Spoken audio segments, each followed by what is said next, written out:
продолжува нашата стратегија за модернизација и унапредување на македонскиот здравствен систем. Таквата стратегија главно се потпира на 4 носечки столбови, а тоа се: прво, инвестиции во здравствената инфраструктура, односно изградба на нови болници и амбуланти, како и реконструкција и модернизација на веќе постоечките.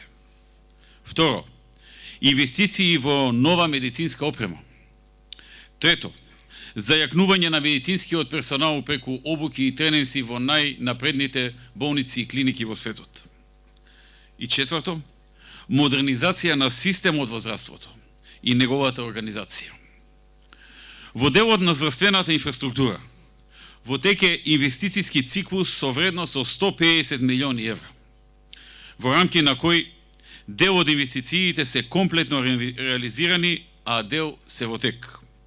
Меѓу позначајните се новата универзитетска клиника за гинекологија и акушерство, која пуштивме во 2011-та, новиот диагностичко ургентен центар во клиничката болница Тетово, комплетно реконструираната општа болница во Охрид, реконструираната гинеколошка болница во Чаир, реконструираната болница за белодробни заболувања и туберкулоза Јасеново во Велес, реконструираната поликлиника Букурешт.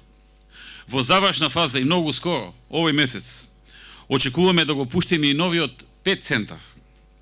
Пред еден месец започнавме со реконструкција на клиничката болница во Битола. Деновиве започнавме со реконструкција и на специјалната болница за ортопедија и травматологија Свети Еразмо во Охрид. А до крајот на годината ќе почнат градечните работи и за реконструкција на општата болница Прилеп. Во подготовка е тендерот за реконструкција на болницата, на клиничката болница Свети Наум Охридски или Стара градска во централното градско подрачје на Скопје. Во делот на набавката на нова медицинска опрема, досега се инвестирани над 100 милиони евра за набавка на нова и најсовремена медицинска опрема, со цел унапредување на квалитетот на здравствените услуги во сите делови на Република Македонија.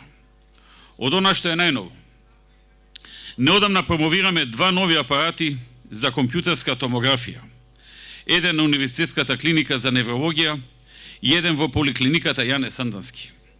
Дополнителни 2 компјутерски томографии се пристигнати и во престојниот период ќе бидат инсталирани во Универзитетската клиника за детски болести и во специјалната болница за ортопедија и травматологија Свети Еразмо.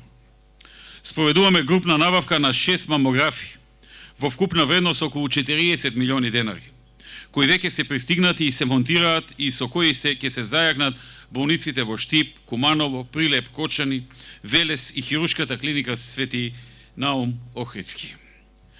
Дополнително во тек е постапка за набавка на нови мамографи и за Гевгелија, Радовиш, Кавадарци и Македонска Каменица.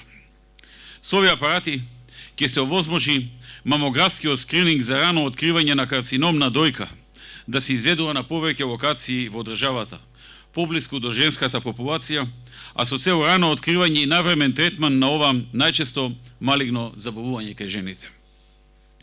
Исто така, отпочнавме набавка на 12 нови амбулантни возила за итната медицинска помош при здравствениот дом Скопје, со кои сериозно ќе ја зајакнеме оваа служба.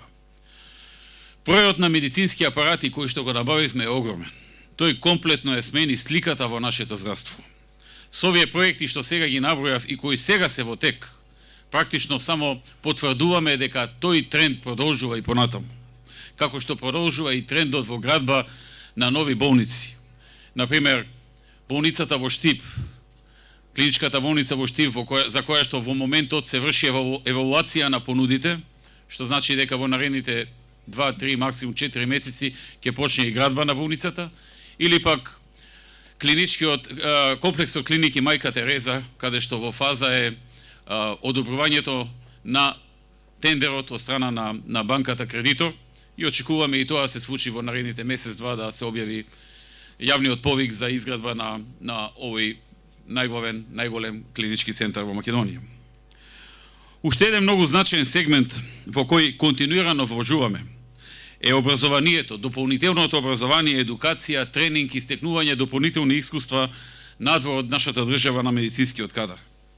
Од почетокот на проектот во 2012 година, до сега вкупно над 2000 здравствени работници се дополнително едуцирани и стекнале тренинзи и обуки и дополнителни искуства во врвни медицински центри во странство, во Америка, Европа и Азија, во голем број различни медицински области и особено во делови во кои кај нас нема доволна експертиза или пак има нови методи кои кај нас се уште не се применети. Само за оваа година поставивме таргет од 1000 здравствени работници кои ќе ги испратиме на едукација во странство и со задоволство можеме да кажеме дека овој таргет го постигнавме. Ова е прва година да одиме со 1000, до лани одивме по 500. Со истата динамика продолжуваме и следната година. Ова е исклучително значаен проект со кој овозможуваме медицинскиот персонал да се стекне со нови знаења и вештини за примена на најсовремените научни методи и техники во некои од најдобрите здравствени центри во светот. По завршените едукации, македонските лекари го пренесуваат стекнатото знаење и искуство во својата матична установа, со што придонесуваат кон унапредување на квалитетот на здравствените услуги, а со тоа и кон целокупното унапредување на здравствениот систем во Македонија. Министрот за здравство и директорот на болницата кажаа дека и од оваа установа огромен број, над половина од работените веќе заминаа на ваков вид на обуки, што значи имаат и додадена вредност во нивното работење како лекари или медицински персонал. Четвртиот столб е столбот на зајакнување на системот и организацијата во здравството. Тука имаме огромен број проекти, ќе спомнам само дел од нив. Воведувањето на DRG-то, воведувањето на проектот Мој термин, воведувањето на проектот Плаќање по учинок, проектот Ало докторе, понатаму организацијата и ставањето ред кој пациент може и треба да оди во секундарно или во терцијално здравство. Преходно имаше хаос, кој каде сакаше и каде мислеше таму одеш. Сега има ред, има патека по која што треба да се движат пациентите и доколку треба да одат во повисоки инстанции. И редица други проекти кои што допринесува за подобрување на системот во здравството. На тоа и понатаму ќе работиме како и на сите други 3 столба, а другите 3 столба беа нова опрема, градби и реконструкции на болници и обуки на лекарите. На тој начин продолжуваме со сите наши активности во сите можни полиња кои може да донесат подобро здравство и подобри здравствени услуги на нашите граѓани.